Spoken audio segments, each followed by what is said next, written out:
ہم جاگیں، یہ جاگنے کا وقت ہے۔ لوگ کہتے ہیں جو مدرسوں میں پڑھے ہیں ان کا حق ہے جی یہ کرنا وہ کرنا، دین کا کام نہیں۔ میرے نبی پاک صلی اللہ علیہ وسلم کی حدیث ہے، حضور صلی اللہ علیہ وسلم نے ارشاد فرمایا کہ تمہارے پاس دین کی اگر ایک بات بھی پہنچ جائے تم دوسروں کو پہنچاؤ، تمہارے اوپر فرض ہے۔ اللہ تبارک و تعالیٰ کل قیامت کے دن تم سے پوچھے گا کہ تم نے دین سیکھا، تم نے آگے کیوں نہیں پہنچایا، آگے کیوں نہیں پھیلایا۔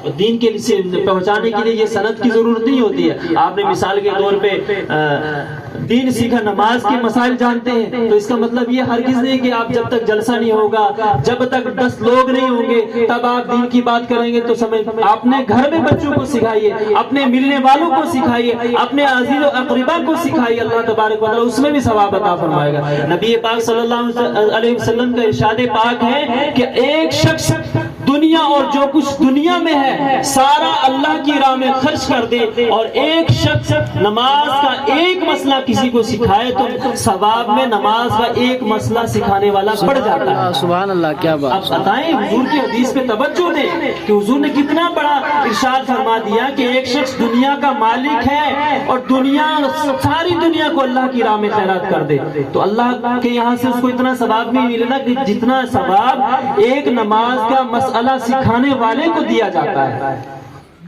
حضور صلی اللہ علیہ وسلم کی بارگاہ میں صحابہ کرام بیٹھے ہوئے، عصر کا وقت ہے، ایک صحابی آتا ہے، سلام کرتا ہے، بیٹھ جاتا ہے، تو نبی پاک صلی اللہ علیہ وسلم کو اللہ تبارک و تعالیٰ نے غیب کا علم بھی عطا فرمایا تھا، یہ قرآن و حدیث سے ثابت ہے۔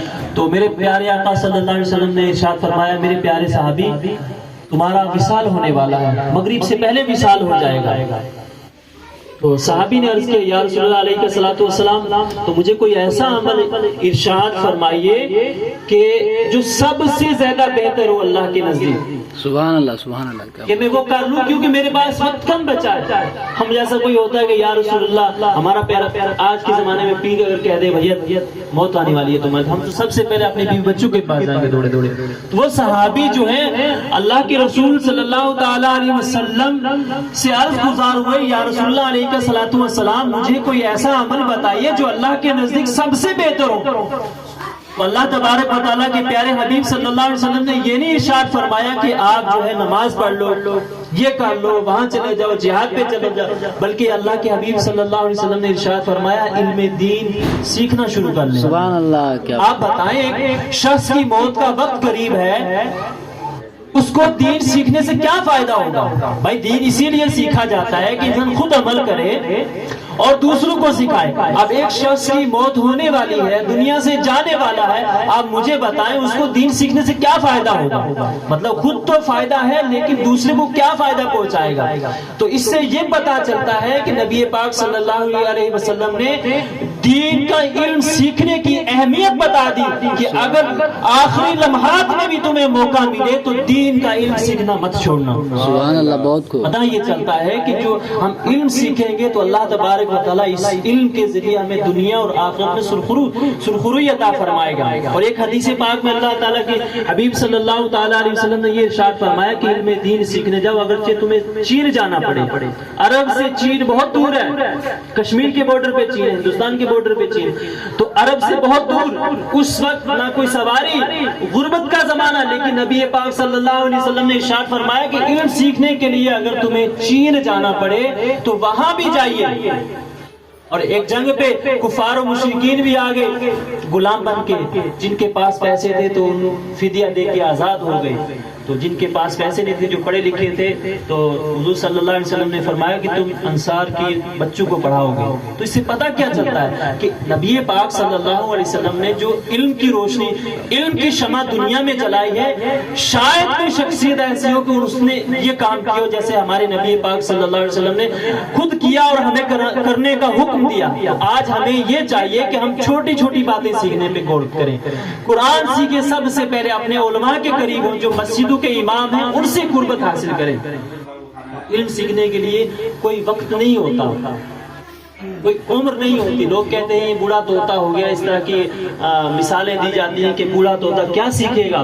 ارے یہ غلط ہے. حضرت شیخ سعدی رحمۃ اللہ تعالیٰ پڑھے لکھے لوگ ہیں ماشاءاللہ. شیخ سعدی رحمۃ اللہ تعالیٰ ایک مرتبہ جنگل میں تشریف لے گئے, گھومتے گھومتے سیر کرتے جا رہے ہیں اور دیکھا کہ ایک جگہ سے چشمے سے پانی ٹپک رہا ہے, اور پانی جہاں ٹپک رہا ہے وہ پتھر پر ٹپک رہا ہے, اور پتھر میں اس ٹپکنے کی وجہ سے, پانی کے قطرے کی وجہ سے سوراخ ہو گیا. آپ کے ذہن میں یہ بات آئی کہ اگر میں علم حاصل کروں تو میں عالم نہیں بن سکوں گا کیا؟ آپ نے علم حاصل کرنا شروع کیا, اور آج پوری دنیا میں حضرت امام سعدی رحمۃ اللہ تعالی علیہ کی کتابیں پڑھائی جاتی ہیں. سبحان اللہ, سبحان اللہ. مدرسوں میں تو پڑھائی جاتی ہے, باہر کے ملکوں میں یونیورسٹیز وغیرہ میں بھی, اسکولوں میں, کالجوں میں پڑھائی جاتی ہے امام سعدی کی کتابیں. یعنی پتہ یہ چلتا ہے کہ علم دین کا علم ہو یا دنیا کا علم ہو, یہ ہمارے لیے اہمیت کا حامل ہے. آج کچھ شر پر پسند عناصر جو ہے ہم سے یہی چیز چھیننا چاہتے ہیں. جب تک ہم جاہل رہیں گے, ظاہر سی بات ہے دین کی بات ہمیں پتہ نہیں ہوگی, دین کا علم نہیں ہوگا تو دنیا کا کیا حاصل کریں گے؟ دین کا علم تو فری دیا جا رہا ہے. کم سے کم وہ سیکھیں, ایسی سوسائٹی بنائیں کہ دین کا علم سیکھنے کے ساتھ جو ہمارے مخیر حضرات ہیں وہ یہ کریں کہ جو پیسہ ہم 11ویں شریف کی 20 دیگ روپے خرچ کرتے ہیں, 50 دیگ روپے خرچ کرتے ہیں, کسی یتیم بچے کو اسکول میں, اچھے اسکول میں پڑھا دیں. قسم اللہ کی جب وہ بچہ پڑھ جائے گا, جب وہ لکھ جائے گا اور 1 لاکھ کی نوکری یا 50,000 کی نوکری کرے گا, آپ دین کے لیے اس سے کہیں بیٹا 2 مہینے کی تنخواہ آپ ہمارے دے دو, ہمیں دے دو, ہم دین کا کام کرنا چاہتے ہیں, تو وہ بچہ انکار نہیں کرے گا. آج ہمارے اندر یہ ذہنیت ختم ہو چکی ہے. یہ قابلیت جو ہے ہم سے چھین کے دوسروں نے لے لی ہے. آج وہ یہ کام کر رہے ہیں, ہم جلسے جلوس کرتے رہتے ہیں, دوسرے کیا کام کرتے ہیں؟ جو مسلمان بھائی جیلوں میں پھنسے ہوئے ہیں ان کو چھڑاتے ہیں, چاہے وہ 50 کو چھڑاتے ہیں, 200 کو ظاہر کرتے ہیں, لیکن کم سے کم یہ کام تو کر رہے ہیں. اہل سنت والجماعت کا الا ماشاءاللہ کوئی ہو تو بتائیں, مجھے تو پتہ نہیں کہ ایسا کام کرنے والا کوئی ہے, ورنہ غیر ہی کہ ہم ایک ہمارے خاص ملنے والے. تو اسی سلسلے میں بات ہوئی, وجے پارک میں رہتے ہیں, اہل سنت والجماعت سے تعلق رکھنے والے, اولیاء کاملین سے محبت رکھنے والے, اور ایک دوسرے فرقے کو ہر سال وہ تقریباً 2 لاکھ 3 لاکھ روپے دیتے تھے. میں نے پوچھا آپ ایسا کیوں کر دو؟ بولے ہمارے جو مسلمان بھائی جیلوں میں ہیں, بتائیں کون سی تنظیم بچا رہی ہے؟ فلاں مولانا فلاں تنظیم کر رہی ہے, میں ان کو دے رہا ہوں. میں خاموش ہو گئی, اس میں خاموشی کے علاوہ کوئی کام ہی نہیں. ہمیں یہ جب تک ہم زمینی سطح پہ محنت نہیں کریں گے ہمیں کامیابی نہیں مل سکتی.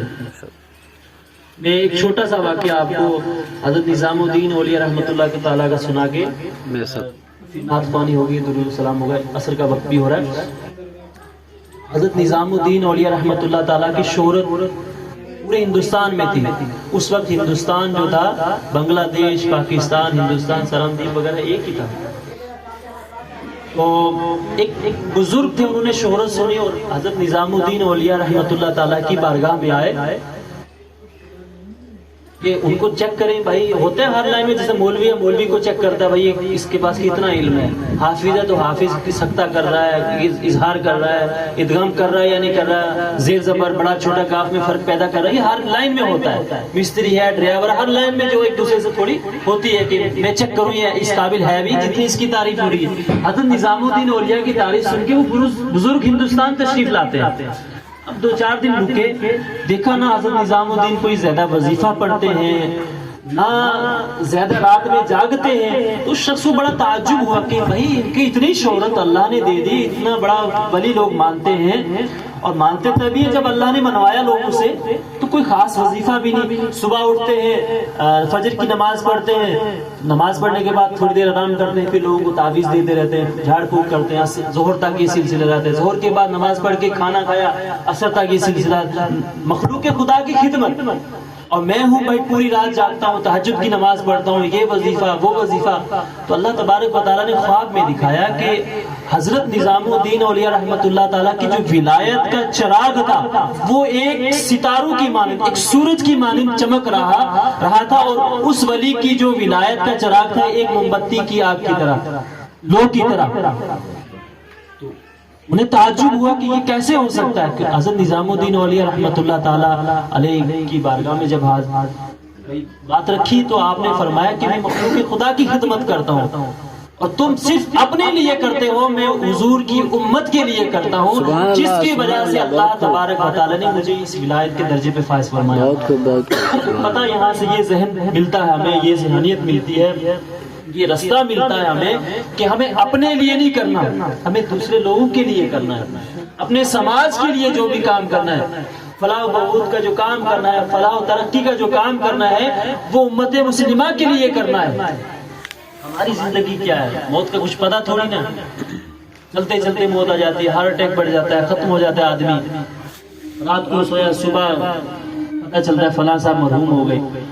ارے ہمیں کام کرنے کی ضرورت ہے، اور دین کا کام جو ہے، دین جو ہے قربانی مانگتا ہے، جب تک قربانی ہم نہیں دیں گے کامیاب سرخرو ہو ہی نہیں سکتے۔ وہ قومیں دنیا انہیں بھلا دیتی ہے جو قربانی دینا نہیں جانتے۔